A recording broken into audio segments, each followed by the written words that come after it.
Com a gente no Expediente Futebol. Nestor, muito bem-vindo, muito boa noite, é um prazer tê-lo conosco. Agradeço muito a gentileza do Expediente Futebol aqui por receber o representante do Grêmio aí no programa. Agradeço muito a oportunidade. Opa, a honra é toda nossa e será muito importante a sua presença. A gente estava destacando ali o Twitter da Conmebol, doutor Nestor, confirmando que o primeiro jogo será no estádio do Boca Juniors. E nós estamos mostrando. Mas o segundo jogo tem lá o dia, o horário, mas não tem o local. E aí a gente lembra imediatamente da possibilidade que o Grêmio está lutando aí para entrar nessa decisão da Libertadores, doutor. Logo abaixo dessa comunicação ainda há uma referência expressa à questão da ausência ainda de uma decisão em relação ao pedido do Grêmio. Não sei se você me permite adentrar no assunto Fique à vontade. Do julgamento em si. Fique à vontade. Bem, esse jogo de terça-feira aqui na Arena do Grêmio teve muitos episódios assim diferentes do ponto de vista do que se pôde observar. O primeiro deles foi a questão do VAR, que no primeiro gol ali há uma controvérsia, uma polêmica em relação à questão de uma mão, etc. e tal, que sempre gosto de dizer assim, uma polêmica, porque os erros no futebol acontecem contra, acontecem a favor. Depois na questão do pênalti que existiu do Bressan, na hora em que aconteceu a penalidade, o Scocco pede um escanteio e quem avisou o VAR desta irregularidade desse lance foi um jornalista argentino. E o VAR, hoje, toda a organização do VAR é feita por um torcedor do River Plate, nós viemos a saber depois, por denúncias até vindas da Argentina. Bem, o reclamo do Grêmio em relação a toda essa questão, porque não é muito agradável se querer disputar finais por força de decisões judiciais. Mas no caso específico eu explico. Eu estava assistindo o jogo, normalmente, com os torcedores, e vi uma imagem do Gallardo se comunicando com um intercomunicador, e antes do jogo, aliás, antes das semifinais, todos os clubes se reuniram e assinaram uma obrigação de fair play. E antes do jogo, o River e o Grêmio foram comunicados sobre a absoluta necessidade de que Kahneman e Gallardo observassem de que eles não deveriam ingressar em qualquer dependência do estádio e estava vedada a comunicação. Eu desci junto com colegas do Grêmio para conversar enfim, com o representante da Conmebol. Quando estou descendo em direção ao diretor da Conmebol, vem o Gallardo com um boné preto enfiado na cabeça, com a aba baixa, e o meu colega logo reconheceu, disse, o Gallardo e tal. E aí nós comunicamos ao fiscal da Conmebol, que tentou entrar no estádio do River para retirar, disse, olha, ele vai dar uma vantagem ao River, ele está vedado a sair. Ele ocultou-se no vestiário e ao sair debochou, querem tirar uma foto minha, etc. e tal. E a participação do Gallardo, ter um técnico ou não à beira do gramado, vocês são experts mais do que eu posso dizer, mas é muito importante ter o treinador. Na falta do Renato, o nosso time perde uma referência, o River Plate também. Quem suspendeu o Gallardo não foi o Grêmio.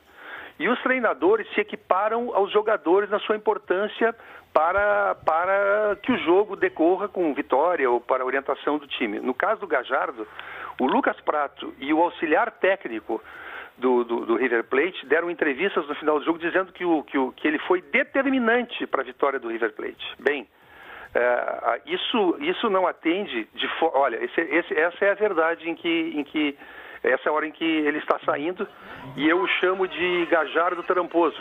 Chamei ele umas 6 vezes, eu sou esse sujeito aí de velho de cabelo branco aí.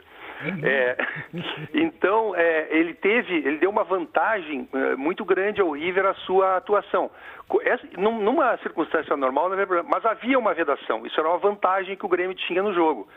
O Grêmio até não jogou muito bem, mas acabou havendo a virada determinada, porque ele é um grande treinador, não se pode deixar de reconhecer, embora a sua conduta seja uma conduta desonesta, uma conduta desleal e uma conduta que não se deve atender. Está aí todo o trajeto, todo o percurso dele até o camarote, acompanhado pelo River. Esse julgamento de sábado, onde estaremos lá às 13h30 com toda a equipe do Grêmio, vai ter como o principal do julgamento será a questão de provar Primeiro, isso aí já prova quanto à ilicitude que ele cometeu. E a própria entrevista que ele deu ao final dizendo que não se arrependia, isso já é uma orientação do River para puxar a responsabilidade só para o Gallardo e retirar do River. Mas toda essa gente do River junto com ele é a prova de que o River estava sabendo das suas atitudes, mancomunado com ele, e quem essa conduta, vamos dizer assim, delituosa, essa conduta de infração, beneficiou ao River Plate. Isso é que nós vamos provar. E se ele foi determinante para o resultado do jogo, ele se equipara a um jogador que ingressa no campo irregularmente. Por isso o nosso pleito. E a Conmebol está vivendo, ou pelo menos tem apregoado isso, e nós temos até sentido isso, não tem por que não dizer, novos tempos, com sistema de compliance, tentando haver um futebol que se equipare a esse futebol que nós admiramos, da Alemanha, da Espanha, da Itália, onde há seriedade, nós estamos trazendo direito comparado. O que aconteceria com o técnico nesses países se tivesse esse tipo de conduta? Então, o que estará em jogo no domingo não é que o Grêmio vá acessar uma final no tapetão. Está em jogo o seguinte: vale tudo para ganhar no futebol, pode-se fazer qualquer coisa para ganhar, ou os títulos têm que ter um mínimo de lisura, de honra, de seriedade. Digo isso porque aqui no Grêmio, vocês têm acompanhado, principalmente nos últimos tempos, eu acho que nós temos sabido ganhar aqui nós não nos referimos ao nosso rival internacional desairosamente, temos boa relação com todos os clubes brasileiros e também sabemos perder, porque a vida são ciclos, há momentos de vitória, há momentos de derrota. Mas uma derrota que vem com esse grau de desonestidade da ação do técnico, isso deve ser coibido. Qual é a pena para coibir? É a perda de pontos e a suspensão e a penalização do Gallardo. É as duas coisas, é o que o Grêmio irá pleitear nesse julgamento. Desculpe aborrecê-los aí com essa longa digressão. Não, pelo contrário. Pois não, BBC. Doutor Nestor, só vou pegar um ponto. Vou pegar um ponto só. A história das suspensões dos técnicos, ela evoluiu. No passado, quando um técnico era suspenso, ele era excluído de um jogo, ele não cumpria a suspensão automática. Com o passar dos anos, ele passou a cumprir suspensão automática, mas ele tinha acesso ao vestiário. Por exemplo, semifinal da Libertadores 2001, que o Diário Olé ontem lembrou, o Carlos Bianchi, técnico do Boca, estava excluído, mas podia ir ao vestiário no intervalo. À medida que o tempo foi passando, essa exclusão foi se ampliando. Ele pode estar numa cabine, mas ele não pode ter acesso por rádio. Ele não pode descer ao vestiário. Então, a suspensão foi ficando equiparada à do jogador.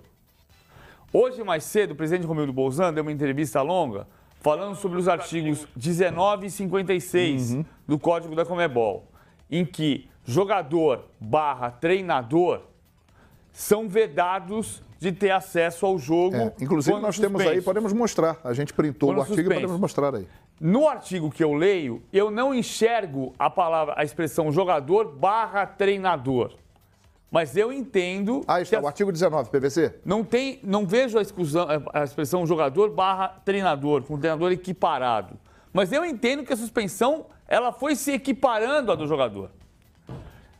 Então, quando o Santos escala o Carlos Sanches suspenso, o jogo que foi 0-0 vira 3-0 para o Independiente, porque o jogador não podia participar da partida. Estou entendendo o que o senhor está dizendo. Agora, no regulamento, não está escrito jogador/treinador. Ali tem o artigo 56, ó, que estamos mostrando aí. Como disse o presidente Romildo Bolzan, eu estou equivocado ao não encontrar a expressão treinador, ou o Grêmio pode mostrar, provar, que há uma equiparação da suspensão do jogador contra o treinador e que, portanto, o jogo tem que virar 3-0 para o Grêmio? São 3 os artigos que o Grêmio invoca. Eu não estou aqui, eu estou despreparado eu não trouxe os artigos à mão. É o artigo 19, o artigo 56, e se vocês puderem acessar e permitam-me, por favor, o artigo 76. Está no ar aí, doutor.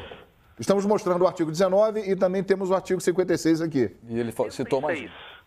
Faz parte da defesa do Grêmio. Então eu não lembro, são tantas... Qual é o terceiro artigo? 76. 76. Vamos buscar isso, por favor, produção, para mostrar aí. Porque como eu não estou com essa legislação à mão, eu tenho esse problema. O campeonato uruguaio, no seu artigo 124, quando trata dessas questões, tem artigo específico equiparando o jogador a treinador. Na Conmebol, isso não é absolutamente clara esta equiparação. Por isso, se faz uma interpretação e uma construção, porque o direito não é assim a cartilha do Banco do Brasil. Se você tiver uma garantia, tira um empréstimo de X e acabou. O direito se faz dessas construções e da necessidade de que haja no futebol lisura. A não ser assim, a não se equiparar, você usa um agente do clube em benefício do clube, ele é punido e o clube se beneficia de um ato lesivo que um agente do clube, no caso aqui um treinador, pratica, ele é punido e o clube passa livre por uma falcatrua qualquer. Então o Grêmio fará essa construção. Mas eu tenho na minha cabeça, e tenho quase que absoluta certeza, que entre os artigos aí há essa menção jogador-treinador. Eu só peço muitas escusas para vocês, possam até depois mandar um e-mail para o programa, enfim, mas há essa referência. Mas não há referência, tem razão o PVC, não há como no futebol uruguaio e em outras legislações, aquele artigo que faz referência a treinador equipara-se a jogador. Mas a jurisprudência, a apreciação dos tribunais tem evoluído para considerar o treinador, vamos dizer assim, equiparado ao jogador. Tanto que o River Plate, na sua defesa, vai invocar o seguinte, que a atuação do Gallardo não foi determinante para o resultado da partida. Doutor, essa é a defesa do River Plate. Doutor, nós achamos aqui, e vamos colocar no ar o artigo 76, e se o senhor me permite, eu vou ler aqui. Artigo 76... Desculpe, esse artigo que eu lembro de cabeça, assim. Ah, sim. Olha aqui, artigo 76, tá lá, ó. Execução ordinária de suspensões. O diretor esportivo / técnico, qualquer membro do corpo técnico... o diretor esportivo / técnico, qualquer membro do corpo técnico ou demais oficiais sancionados, com a suspensão de suas funções, poderão presenciar partidas nas quais esteja vigente sua suspensão, unicamente das arquibancadas. Não poderá acessar o vestiário, túnel, banco de reservas ou área técnica antes nem durante a partida, nem poderá por nenhum meio comunicar-se com sua equipe. A número 2 já aqui, o artigo 2. É só um. Só esse primeiro? Só esse primeiro? Só o primeiro. Eu queria dizer, este artigo é que o Grêmio vai utilizar no seu requerimento combinado com os demais artigos. Perfeito. Ele não vai ser um artigo interpretado isoladamente, ele vai ser interpretado de forma concatenada para expor a situação do Grêmio, que levará da tribuna a nossa posição no sentido de que a questão é muito mais do que simplesmente dizer, vai para a final o fulano e não vai o cicrano e não vai o beltrano. Nós estamos fazendo isso, obviamente que o Grêmio poderá se beneficiar disso, mas o mais importante é acabar no futebol com essas malandragens que nos incomodam. Não vamos para os outros países, vamos para o nosso. Hoje os nossos torcedores vão ao campo, pagam 90 minutos de futebol e assistem 50. E por que nós gostamos de ver televisão, jogos da Espanha? Porque o futebol anda, aqui o futebol não anda. Também nós contribuímos para isso. Eu não estou dizendo que o Grêmio é completamente vestal do tempo e que também não se utilize do tempo quando lhe é favorável. Não é isso que eu estou dizendo. Eu estou dizendo que tem que mudar essa cultura de que se pode fazer qualquer coisa para ganhar. E esse chapéu serve para o River Plate, serve para o Grêmio, serve para o Palmeiras, serve para todos. Nós temos que voltar a ter uma certa ordem, porque essa licenciosidade, esse negócio, não, mas o cara ganhou no campo, não pode ser e tal. Bom, então é o seguinte, a situação dos nossos países latino-americanos chegaram a esse ponto por essa questão que nada é sério, as instituições não são sérias, tudo é levado à gandaia. Pelo menos na minha posição pessoal, talvez nem seja a de todos, mas na minha posição pessoal, são essas questões que estão em jogo e nós queremos ver se a Conmebol realmente vive novos tempos ou continuamos naquele tempo do jeitinho, da malandragem e que isso acaba imperando em campo. Perfeito. Leandro Quesada. Eu tenho uma dúvida com o doutor. Bom, doutor, o senhor é o especialista, né? É o advogado aqui, um abraço para o senhor. O senhor sabe que uma vírgula pode mudar tudo e um termo pode também ser interpretado de forma diferente. Sem dúvida. Quando o senhor estava explicando aqui para o João, para a mesa e para o telespectador o artigo 56, eu atentamente estava observando, Tá lá, motivos para reclamar contra o resultado de uma partida. Perfeito, estamos analisando isso. Aí tá lá, letra C. Qualquer outro incidente grave estabelecido pelo presente regulamento que tenha tido influência no resultado da partida. Então a gente está considerando que o Gallardo, ao deixar a tribuna, onde ele deveria ter ficado o jogo todo, ao descer no vestiário e ter se comunicado com os jogadores, ele influenciou de alguma maneira no resultado, né? Chegamos a essa conclusão. Aí eu pergunto para o senhor, isso é um incidente grave? Bem, eu tenho para mim que, pelo que ouvi do Gallardo, do Lucas Prato e do Biscaia, parece que é Biscaia o nome do assistente técnico. Sim, exatamente. Biscaia. Desculpe se me enganei. Todos eles disseram da importância fundamental da intervenção do Gallardo. O Gallardo disse o seguinte: eu precisava falar com os meus comandados. O Biscaia disse, e quando vocês mostraram a imagem do intercomunicador, logo depois o Biscaia colocou o escoco, logo depois desse lance. E no final do jogo, o Gallardo disse, eu fui lá, não me arrependo, precisei fazer, ganhei o jogo e vou arcar com as consequências. Bom, na minha concepção, respeito, obviamente, com todo respeito às opiniões dos senhores, eu não quero convencer ninguém, cada um tem a sua interpretação. Acho que ele contribuiu fundamentalmente para a vitória do River. Porque talvez, doutor, se o River tivesse ganhando de 2-0 no primeiro tempo, ele nem desceria para o vestiário. Doutor, só para deixar claro, não é opinião não, é uma dúvida que eu tô levantando aqui. Isso se considera um incidente grave? Eu estou me colocando na posição de alguém que não vai ajudar o Grêmio na hora da decisão, tá? Será que esses caras que vão analisar o caso do Grêmio vão considerar isso um incidente grave? Se ele é igual ao jogador, é gravíssimo. Se ele é igual ao jogador, é gravíssimo. Por isso que eu estou perguntando para ele, o PVC. É exatamente isso. Tem razão, desculpa. Por favor, doutor. Não, a sua pergunta é altamente pertinente. Desculpe se me expressei mal.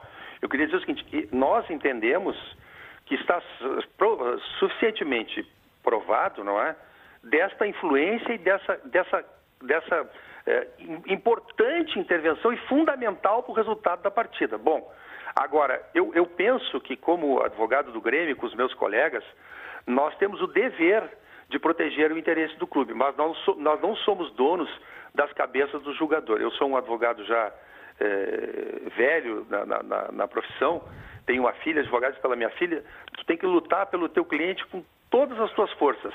Tu vais ganhar, tu vais perder. Terminado, tu fizeste o teu trabalho com denodo, com esforço, tentaste argumentar, fizeste, te cala, aceita a adversidade e aceita a vitória com a mesma postura. O Grêmio vai para o tribunal com essa certeza de que isso foi uma chicana, que isso foi um procedimento completamente errado. Agora, como interpretarão, acho que vocês apanharam com muita percussiência, com muita felicidade, as questões que cercam esse julgamento e poderão até depois discorrer mais sobre isso e comentar. Realmente são estas as questões que vocês levantaram que estão em jogo. Então, assim, uma pessoa pode dizer assim, eu acho que o treinador não tem tanta influência assim, quem faz é o jogador e acabou e tal. Bom, é uma posição. Outra pessoa assim, não, acho que tem que cumprir a regra, eu acho que tem que ser correto, tem que ser sério, o Grêmio tem que ser, o Palmeiras tem que ser, o River tem que ser. Eu particularmente, fora o interesse do Grêmio, procuro pelo menos orientar aqui o Grêmio nas questões que me são pertinentes para que a gente haja na forma da lei. O Kahneman queria descer o vestiário, porque eram seus colegas, era um jogo decisivo, ele foi orientado, não vá, fique na arquibancada, torça. No final do jogo, quando o jogo acabar, você pode descer. Até lá não desça.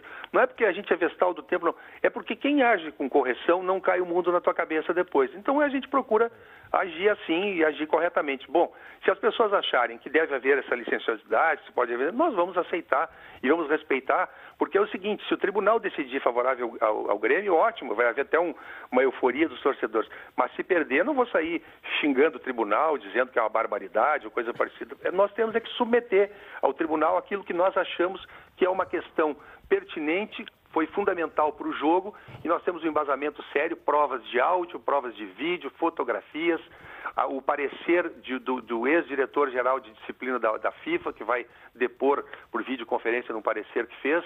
Nós vamos fazer todo o esforço para provar o nosso direito. Agora, depois disso, as cabeças que vão decidir não são as nossas e nós vamos respeitar como sempre respeitamos a todos. Perfeito. Paulo Lima, Eugênio. Deixa eu posso encaminhar uma pergunta. Primeiro, doutor Nestor, boa noite, e dizer que velho advogado nem pensar. O senhor é super experiente, está dando uma aula para todos nós aqui. Como é bom conversar com pessoas esclarecidas e transparentes como o senhor aqui nos canais Fox Sports. Segundo, exatamente isso que o senhor falou em lisura, falta de ética, né? E até um descomprometimento com a coisa do conceito de jogar o esporte, fazer o esporte como deve ser a lei. O senhor não acha que a Conmebol, nesse momento, também tem uma ingerência direta nesse assunto? Porque não é impossível, é inadmissível pensar que não tem um dirigente da Conmebol lá ligado aonde estava o técnico do River Plate. O senhor vai sair? Não. O senhor não pode sair, até porque o senhor já está usando, inclusive, o radiocomunicador. O senhor vai ser punido. Ninguém da Conmebol tomou nenhuma posição, deixou o cara fazer o que quis. Isso é uma outra coisa, assim, inadmissível e absurda, a meu ver, na minha completamente inocência no termo jurídico que o senhor conhece tão bem. Sim, não, eu agradeço muito as suas referências. Quando o Gajardo entrou com o boné, imediatamente nós pedimos ao fiscal da Conmebol que o retirasse.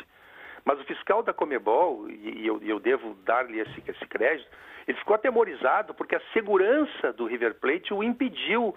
O Gajardo se escondeu numa outra peça. Os vestiários de visitantes do Grêmio tem uma primeira sala, depois tem uma porta onde você entra para um lugar mais privado. Ele se ocultou nessa sala, os guarda-costas ali, o pessoal se postou ali na frente e acabou acontecendo isso. Mas achei muito pertinente o que o senhor falou. Num passado um pouco mais distante, nós aqui do Grêmio tínhamos uma fama daquele futebol de força, vamos usar assim uma expressão popular, da porrada. O Grêmio tem tentado nesses anos, e acho que foi bem sucedido, se a gente contar os últimos 5 anos, o Grêmio tem sempre chegado bem nas competições, conseguiu ganhar uma Libertadores, mas, e vocês mesmos já fizeram referências, os criticam e devem criticar, jogando futebol.